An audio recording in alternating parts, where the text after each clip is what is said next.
5 janvier. Dieu me voit. Et il n'y a aucune créature qui soit cachée devant lui, mais toutes choses sont nues et entièrement ouvertes aux yeux de celui devant lequel nous avons affaire. Hébreux 4, 13. Le triomphe de la vérité n'est possible que lorsque les ouvriers portent en eux une conscience permanente de la présence de Dieu. Ils devraient toujours se rendre compte de la présence d'un témoin fidèle à chaque parole, à chaque transaction, dans la vie familiale ou parmi les gens. Christ doit diriger chaque plan en cours et chaque effort. Lors de chaque comité, les membres devraient parler et agir comme si le rideau était retiré et ils se voyaient faire leurs affaires en présence d'un univers céleste. Car c'est un fait, tout le ciel regarde ses ouvriers.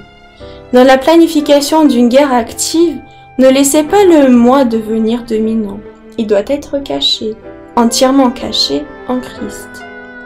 Tout ce qui peut être secoué le sera, et les choses qui ne peuvent pas être secouées resteront intactes.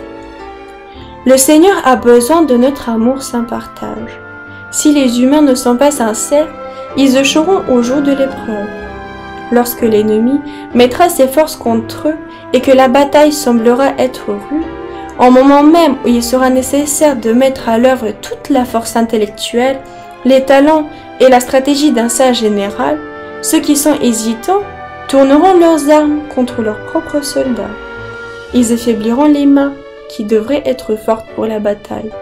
Dieu éprouve tous ceux qui ont une connaissance de la vérité pour voir s'ils sont capables de compter sur lui pour mener la bataille, alors qu'en ce moment même, ils sont sous pression des autorités, des puissances et des dirigeants des ténèbres de ce monde et des esprits méchants dans les hauts lieux.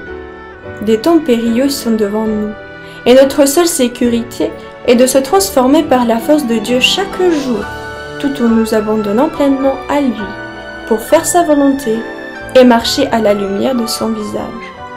Maintenant que nous sommes tout près des frontières de la terre promise, que personne ne répète le péché des espions infidèles.